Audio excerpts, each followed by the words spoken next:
Stacy, come on in. Hope this isn't a bad time. No, not at all. As a matter of fact, I was just thinking about giving you a call. You were? Yeah. So how did things go yesterday with Vanessa? I mean, McGovern waited around all day to get a phone call from you. Sorry. Well, I mean, did you get anything? I mean, you did find out something, right? Oh, great. Microfiche. Yes. Barbara Gilbert? Beverly Randolph? No wonder I couldn't find anything. This means that Vanessa... Stacy, she had to know these women, and that means they were probably involved with Domi for a long time. Do you know what this could mean? And I'm scared, Jean. I'm really scared. Really appreciate all your help with this, Ben. Oh, sure. When are you going to move out the rest of this stuff? Well, my lease isn't up until the middle of November, so I'll have plenty of time to do it when I get back from our honeymoon. Well, I'm sure you're looking forward to living in a real home for a change. Yeah. This apartment living gets old after a while. You know, I think Harold Webster is even more excited about this move than I am. I mean, if that's possible. He thinks it'll make me more electable when I'm living with a wife and a home of my own. He's probably right. Well, enough about me. What's new with you? Oh, not too much. How's work going? How are things at the Bedford?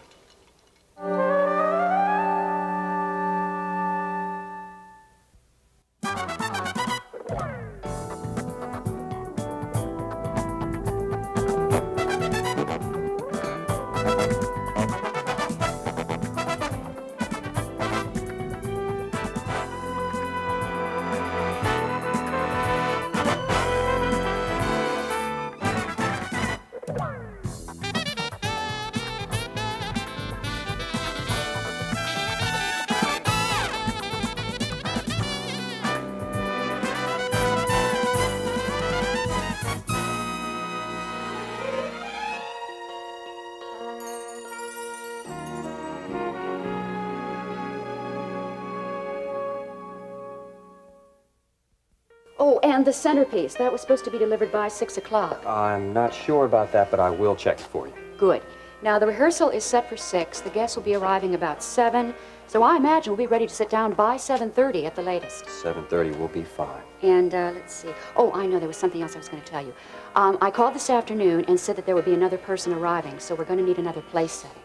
I'm sorry, Miss Davison. I didn't get that message, but it should be no problem. I can check on that place setting and the florist if you'd like me to, unless you have something else you'd like me to. Nope, that'll be all. Thank you. Thank you. Oh, That's all right. the line was busy, but I finally got through to the caterers, and everything is fine. He said that they'll be at your house tomorrow on the dot of 2 and have everything ready to go at 3. I don't know what I would have done without you and Lori these last few days. I had no idea there were so many little details that go into planning a wedding. I don't remember there being this many when Scott and I got married. Mm-hmm. That's probably because your mother was doing the worrying for that one. She was, come to think of it. I was no help at all. I'm so glad you found Nancy. Oh, Terry, I tell you, when I found her in that little awful hotel, she was looking so bleak and forlorn, my heart almost broke. But she took the invitation. You know Nancy, once she makes up her mind, at least she's got a roof over her head. Yeah. Let's just keep praying she gets to her senses soon. Yes, and we're going to keep praying for you, too, and what you're going to be facing when you come back from that honeymoon. I saw the look on your face when you took that campaign schedule Mr. Webster prepared for you. Dave has been so busy, I haven't even had a chance to talk to him. I did talk to Harold, though. Did you tell him you weren't so hotsy-totsy on the idea? Well, yes and no. He was trying so hard to help, and, well, all that it really ended up being was him telling me that I would be a great help to Dave during all the politicking and the campaigning. Maybe this sounds selfish, but what worries me the most is the way this is going to affect our marriage. Oh, I understand. I mean, he's going to be gone so much of the time. And when we are together, he'll be with me physically, but his mind is still bound to be on the campaign. I just figure that our life starting out would be so much different than this. Oh, listen, knowing Dave, maybe you're just exaggerating the problems just a little bit too much. Why don't you just rest in your love for him and his for you? You don't doubt that, do you? That is the one thing I have never doubted. Oh, Terry, with a love like yours that's rooted in the Lord, there's no problems you can't surmount. Maybe not so easily or so quickly, I grant you, but they will be surmounted. What is it that you're scared of? I don't even know if I should go tonight. To your father's rehearsal dinner? Oh, Stacy, come on now. Jean, if I tell you something, will you? Promise, I won't tell anyone else. You've got my word. Well, I have some reservations about this marriage, and I'm afraid that if I go tonight, I might say something that I'd regret later. Stacy, you know, I don't believe this. I had no idea that you disapproved of your father marrying Terry. That's only because I have forced myself to put these worries out of my mind, and I've succeeded. Until yesterday. Hey, Stacy, what happened with Vanessa? Jean, that lady has some kind of evil power. She brought every negative in me to the surface, every hidden worry and fear, private thoughts. It was like she could read my mind, and I kept talking. I couldn't stop talking. It was like she would read my mind, and it was awful. It was like a nightmare. I know. It is pretty frightening. You know, I felt that after my stay at the sanitarium, that I was really helped. That I was so much better psychologically. But after that last session with Vanessa, it was as if I was ready to fall apart all over again. Do you know that I almost told her that I had taken the microfiche, and I almost told her why? Stacy, but you didn't, right? But it scares me, Jean. If I ever have to face her again, I don't know what I'm going to do. Listen, the only time you'll have to face that lady again is in court. They'll never convict her, Jean. She's too clever. All we need is to prove that she was implicated with those two women's death, and then, and that she benefited financially. And I don't doubt for a minute that it is true. All of it. But listen, what are you saying? Are you saying that we can't nail her? I felt the same way, too, but we have to at least try. And if we don't succeed, we can do an expose and alert the public to what she's up to. Stacy, we might spare some other innocent victim from getting involved with Domi and all of its vague promises. We may even stop another death. Now, if that's all we do, that's good enough for me. Ben, I was just making conversation. You don't have to talk about it if you don't want to. No, I do want to talk about it, I do. Come to think of it, it may be the perfect wedding present for me to you. What's that?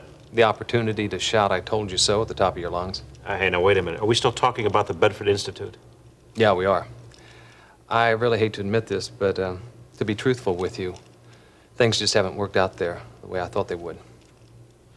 I'm sorry to hear that, Ben. I'll spare you all the details, but I'm pretty well convinced that Vanessa Fasson is somehow involved with the deaths of my last two patients. Hey, that's a pretty heavy statement. Yeah, I know it is, but I don't have any concrete facts to back that up.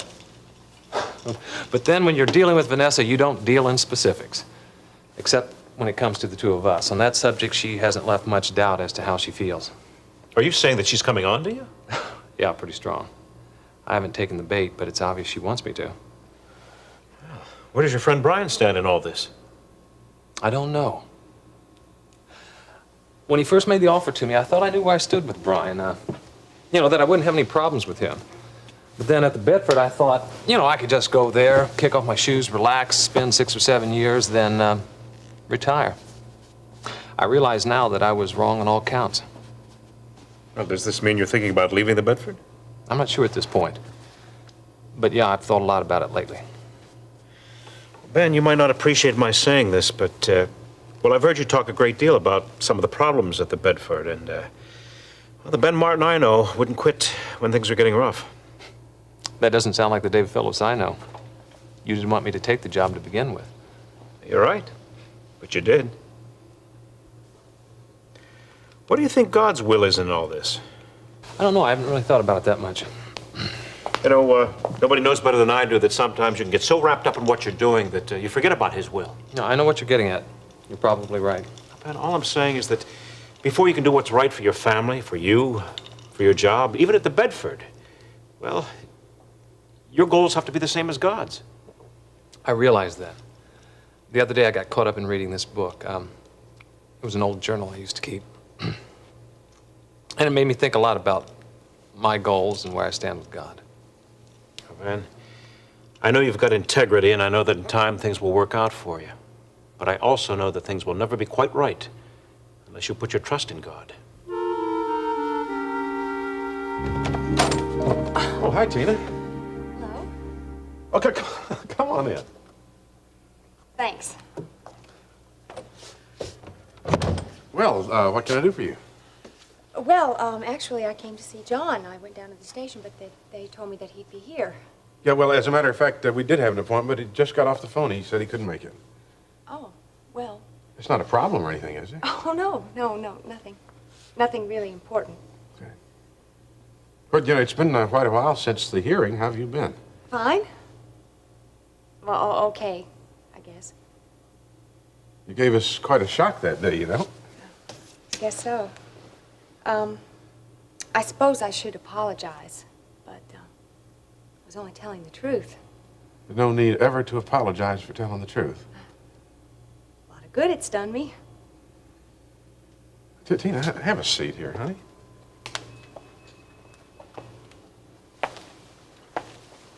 Tina, I can only begin to imagine how very lonely a young woman in your position must feel.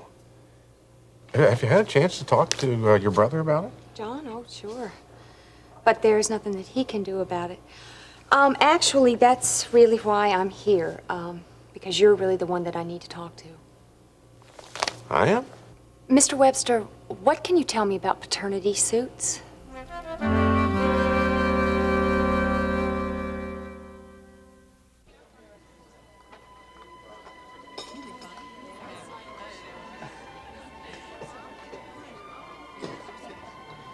I wonder what's happened to Harold. Hey, are you happy? Dinner was delicious, wasn't it? One of your best by far. Oh, silly. Looks like everybody's having a good time, though. Yeah, they seem to be. I mean, look at Lucille and Alex. Dave, I think you may have started something over Oh, yeah? Yeah. Well, look, I was the one that convinced Dave to finally pop the big question. If he'd been left to his own devices, his engagement would have gone on forever. Oh, then you believe in the holy state of matrimony. That's real good to hear, Alex.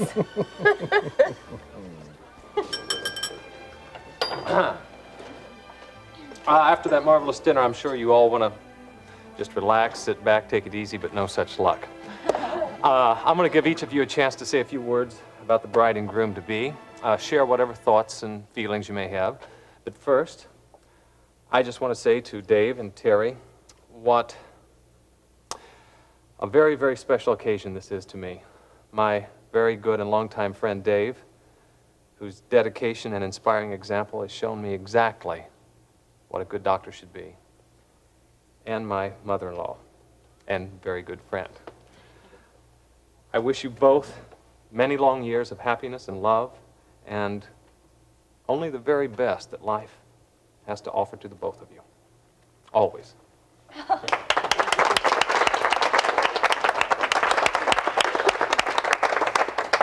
Mom, my new daddy. My heart is so full with so much happiness and so many memories and so much love for you both that I can't really express all that I'm feeling. But I do want to say that I'm very blessed tonight. And I'm very grateful to you, Mom, for giving me the 3 dearest, greatest fathers that could ever be. My father God, Scott Davidson, and now Dave Phillips. Thanks, Mom. Love you.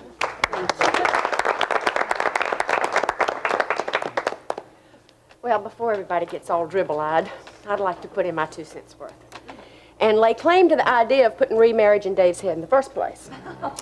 Not knowing, of course, that his friendship with Terry would lead to bigger and better things. I told him that I would make available to him and fix him up with any available female in the whole town of Kingsley, and I was serious about it. And then after he looked over the crop, if he didn't see anything he likes, I would rise to the occasion and make myself available. Now I ask you, is that loyalty or is that loyalty?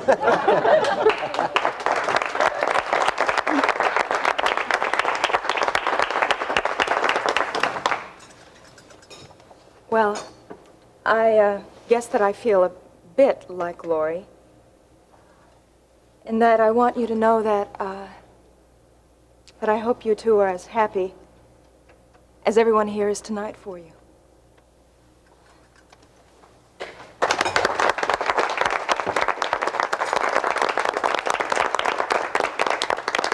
Well, I'm not going to take up very much time, but I would like to say a few special things to two of the very dearest people I know. The world could use more of them, Lord knows. God bless you both. And may the good Lord wrap his loving arms around you and shower you with his choicest blessings on your marriage. Terry and Dave, we love you.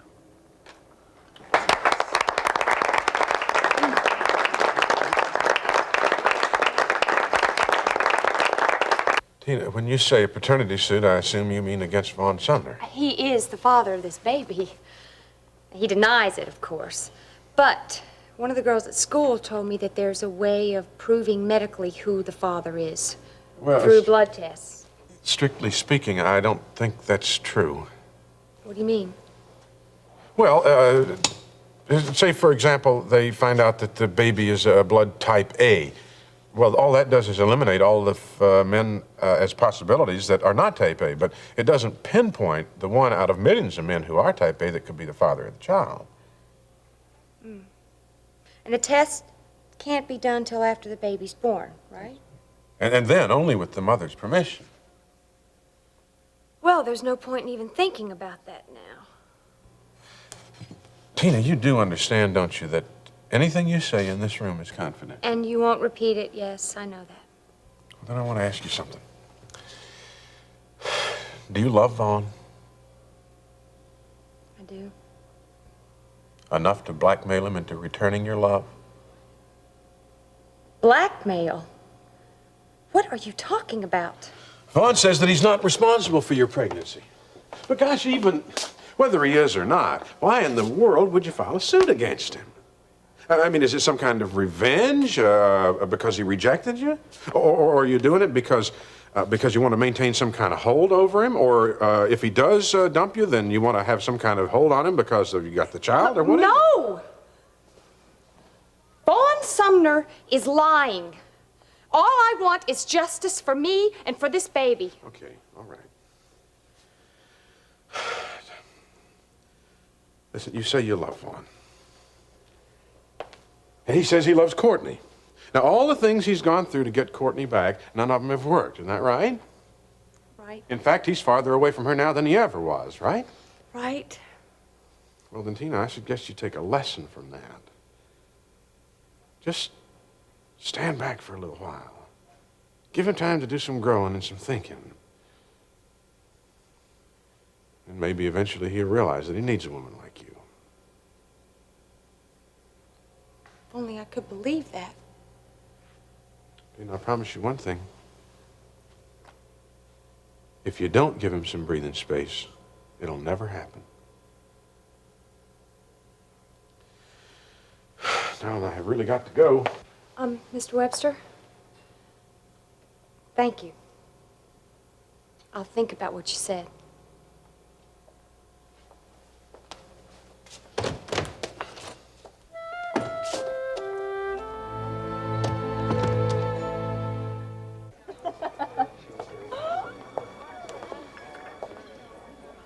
Honeymoon in New England at this time of year. Sounds so romantic. Yeah, the beautiful fall colors, and I tell you, all those cozy September nights, I tell you, that sounds like a wonderful honeymoon to me. What I'm excited about is that we're scheduled to stay in all those cute little bed and breakfast places. I've never done that before. You did? No, never had the chance. Always wanted to, though. You know, and I wouldn't have thought of it this time if it hadn't been for Harold Webster. He arranged the whole thing for us. You know, I wonder what happened to him. I miss him. Yeah, me too. Dave, oh, There he is. Terry, I'm so sorry. Something came up. Well, we understand, don't we, Terry? Of course, but we did miss you. Yeah, you missed a wonderful dinner here, buddy, and a great party, too. Well, I'm sorry. It couldn't be helped this time. Listen, can I talk to you two alone for just a second? Well, sure. Excuse us, huh? Sure. Well, what's up? It's something big, something really big. Oh, what is it? Wait till you hear. Cy Savard came to see me this afternoon. You know who he is? Savard? Well, no, should I? Well, he represents one of the big consumer medical lobbies in Washington. What did he want? Well, it seems that they've heard about your campaign. They've done some research on you. They like what they found out. The bottom line is, They want to support your campaign for Congress. Oh, Dave, that could mean a lot more votes. Yeah, and they're not just talking support, they're talking about financial support. It's big money. Seriously? Well, this could mean the difference between winning and losing the election. That's exactly Yeah. right. That's why I jumped on it. Well, I'm glad that you did. This is marvelous, isn't it, Terry? There's only one problem. Well, what is it? Well, they want to see you in Washington day after tomorrow. Day after tomorrow? Well, I can't be in Washington then. We'll be on our honeymoon. You explained that to him, didn't you? I know, I did tell him that. But he says it's day after tomorrow or not at all. Well, what did you tell him? Well, what could I tell him, Dave? I told him you'd be there. Hey, look, I realize that this is tough on you, but it's not the end of the honeymoon. I mean, it's only a day, maybe 2 at the most. You can handle that, can't you? Then after the campaign is over, Terry, you can have a whole other week. I guess I have no other choice, but I don't like it. Terry? I'll talk to you later. Excuse me, please. Dave, I feel terrible about this. I know I promised you a honeymoon with no hassles, with no demands on your time or anything, but don't you see, I couldn't pass this up. Dave, if you're serious about running for Congress, it's one of the sacrifices you're going to have to make. Lori? Excuse me, Reverend. Lori, please come here. I need to talk to you. Mom, what is it? Lori, I can't do it. You can't do what? I can't go through with this wedding. I just can't.